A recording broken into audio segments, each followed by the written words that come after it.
muy brevemente decir que, como he dicho, me hace mucha ilusión que esté Diego con nosotros. Es compañero y, sin embargo, amigo, como solemos decir en la universidad. Y además es una de las mentes más brillantes de este país, pues si no lo conocen ya lo van a comprobar y si le leen pues lo sabrán. Y además, bueno, me parecía muy importante que hubiera un filósofo que nos pudiera efectivamente zarandear conceptualmente, espero que no llegue a las manos la cosa, también que hubiera una persona de la universidad, porque efectivamente una de las formas de innovación, de las muchas que puede tener nuestro sector, es justamente ese contacto entre la enorme cantidad de conocimiento que se genera en la universidad y las instituciones culturales, una de cuyas misiones es justamente la transmisión y el impacto social de ese conocimiento en la sociedad. Entonces, pues dije, pues quién mejor que Diego, y nada, va a ser un placer escucharle, así que nada, te dejamos con todos ellos. Muchísimas gracias, Valerio.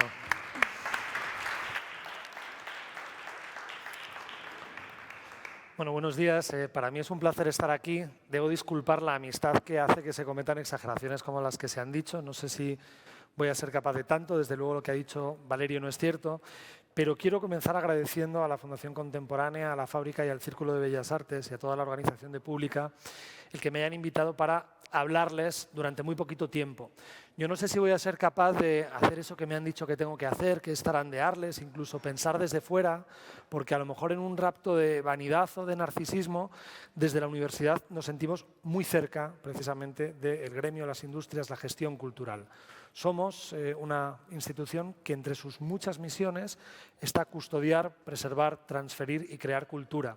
Esto lo contaba Ortega en 1930 y sigue siendo perfectamente vigente. Así que, si me lo permiten, hablaré sintiéndome un poco parte de todo esto como vicedecano de una institución pública universitaria.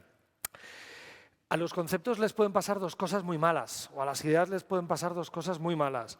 Una, que es la peor, que es que se olviden, ¿no? Hay conceptos que se olvidan, se hunden, ¿no?, en la noche de los tiempos y que ya nadie más usa. Y sin embargo hay otro problema, y es cuando se abusa de determinados conceptos, es decir, cuando se convierten en un mantra o en un fetiche que todo el mundo está repitiendo y hace que acabamos olvidando de algún modo el significado original de la palabra o el valor de esa palabra. Creo que el marco de la innovación o la pregunta de la innovación cultural abre muchísimas oportunidades, pero abre también algún riesgo. Y yo querría señalar o querría partir de cuál es esa relación entre los riesgos y las oportunidades del ámbito de la innovación.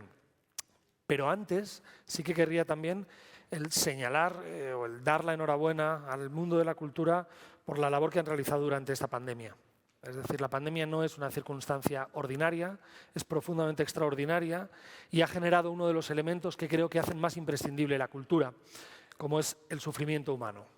Y esto no es una broma, es decir, yo creo que hay una forma de lucidez o creo que hay una forma de conciencia que aflora especialmente en aquellos momentos en los que sufrimos, en los que no le encontramos sentido a la existencia de una manera inmediata y de algún modo nos sentimos obligados a enmendar o reparar el mundo. Esto, me decían, a ver si nos tienen con los pies en la tierra. Claro, pedirle a un filósofo que nos mantenga con los pies en la tierra es un poco difícil, ¿no? Pero sí creo que estas palabras, que pueden parecer exageradas, en el fondo se compadecen con lo que se hace cada vez que se crea cultura. Y me refiero en un sentido muy amplio. Un puente es también cultura y un verso, desde luego, es cultura. Y no conozco a ningún arquitecto ni a ningún ingeniero que construya un puente que no crea que de algún modo enmienda el estado natural del curso del agua, y no conozco a ningún poeta que escriba versos y que no imagine que el verso que alumbra, que el verso que trae al mundo, hace mejor al mundo. Así que en ese compromiso de quizá imponer o buscar un sentido a lo que quizá no lo tenga, les decía, ¿no?, una pandemia, muertes sin justificación, sufrimiento, aislamiento, problemas de salud mental.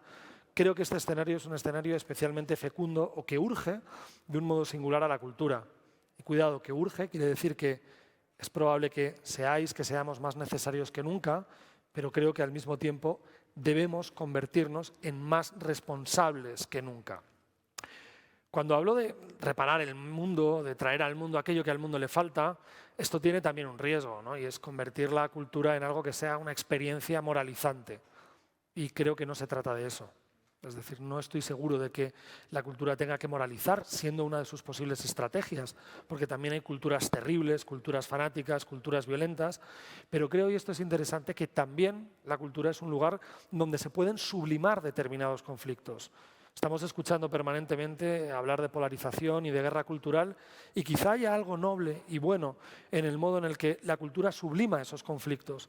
Y somos capaces de poner a confrontar ideas, somos capaces de plantear nuevas formas de completar el mundo, incluso de imaginar mundos posibles. No hay ningún mundo que pueda crearse que no se haya imaginado antes, y ese territorio de la imaginación es muy próximo al territorio de la creación o al territorio de la innovación.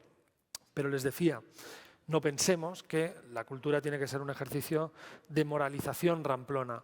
Creo que también es bonito que la cultura sea el territorio donde podemos explorar aquello que no haríamos en la vida real, que se convierta en un territorio de ensayo y de amago también en esos territorios que buscan nuevas experiencias o que buscan ensayar también otras regiones de la naturaleza humana, si es que existiera tal cosa. Pero nos encontramos en un contexto singular, es decir, este es un contexto en el que se va a hablar de profesión cultural, de industria cultural, y ahí sí que me gustaría ponerme, prometo que solo un poco, un pelín profesoral o un pelín pedante.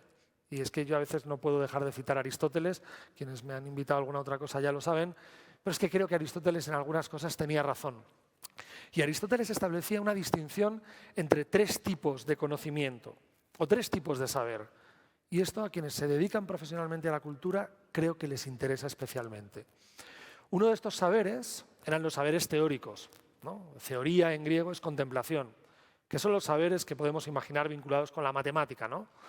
2 más 2, si yo les formulo este problema, en el momento en el que vemos la solución, hemos terminado. 4, la contemplación del problema resuelve aquello que en principio estábamos buscando. Junto con estos problemas teóricos o estos conocimientos teóricos estaban los conocimientos prácticos, que son, por ejemplo, la ética y la política, ¿no? Decía Aristóteles desde el siglo IV a.C. que esos saberes prácticos tienen como consecuencia la acción. Pero hay un tercer tipo de conocimiento que creo que como profesionales de la cultura es el que más les interesaría y el que más debería ponerles en guardia, y es aquellos conocimientos o aquel conocimiento que está vinculado con la creación. El término que empleaba Aristóteles es el término poiesis, y es el término que todavía no rastreamos en el étimo, en la raíz de la palabra poesía. Pero la palabra poiesis significaba creación y significaba también producción.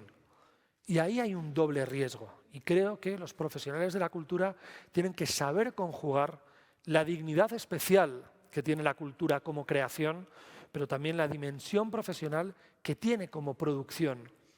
Y ahí, en esa perspectiva crítica de la innovación, creo que siempre deberíamos interrogarnos antes de llenar el mundo de cosas. Porque uno de los muchos riesgos que tiene también la cultura es regirse por el mero criterio productivo, que entendamos que esa poiesis tiene que ver con una producción, como aquellos que producen tuercas o que producen sillas, siendo muy noble la producción de tuercas y de sillas. Pero creo que la dignidad de la creación es distinta de la mera producción o de la lógica de mercado que hace de la cultura algo puramente consumible. La cultura tiene una dignidad específica, no se lo voy a explicar a profesionales de la cultura.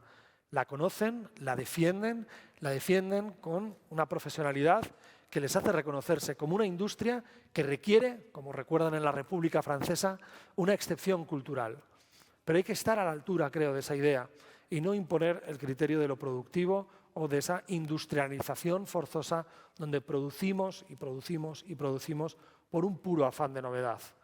Lo que distingue el ensayo más aficionado o amateur en los actos creativos de esa profesionalización tiene que ver con ese cuidado, con esa pregunta en la que nos interrogamos si aquello que vamos a traer al mundo verdaderamente merece la pena o si simplemente se trata de seguir recreando y creando cosas, a ver cuántas cosas nuevas podemos consumir.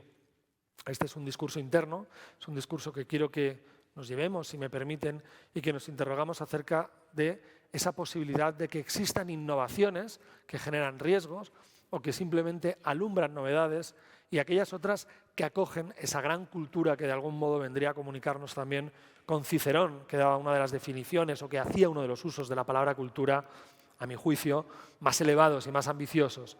La cultura animi, la cultura del ánimo, del alma, del espíritu, el entender que efectivamente al mundo no le basta su puro acontecimiento y que la cultura viene a completar, como decía al principio, todo aquello que en principio no tiene sentido. Y por último, porque no me quiero pasar, y me habían dado un tiempo muy concreto, sí querría hacer una última reflexión en términos generacionales, porque es importante. Yo les decía, el sufrimiento del mundo, el modo en el que habitamos el malestar, ¿no?, sirviéndonos del célebre sintagma el malestar en la cultura, y podríamos llamar el malestar de la cultura, es una ocasión para la reflexión, para la creación, para la búsqueda de sentidos. Pero dentro de ese nuevo dolor del mundo que exige una respuesta innovadora, creo que debemos reforzar o renovar el pacto con los nuevos actores. Una de las mejores cosas que tiene el dar clase en la universidad es el estar en contacto con chicos y chicas de 18 años. Y les garantizo que algo está pasando. Y creo que la cultura tiene que dar respuesta a esa nueva sensibilidad y al modo en el que se habita ese malestar. Y tenemos que ser responsables a la hora de conectarles con las fuentes de sentido que producen las industrias culturales. Pero sobre todo creo que tenemos también que ser generosos a la hora de darles paso sin miedo y de entender que ese pacto generacional, incluso que ese abrazo de la innovación, tiene que tener que ver con dar la bienvenida no solo a realidades nuevas, a creaciones nuevas, sino también a actores nuevos. Así que en esta confianza y en este ejercicio de innovación crítica, que ojalá sea sobre todo de autocrítica constructiva, quiero abandonar aquí mi discurso para no abusar más de su paciencia. Muchas gracias.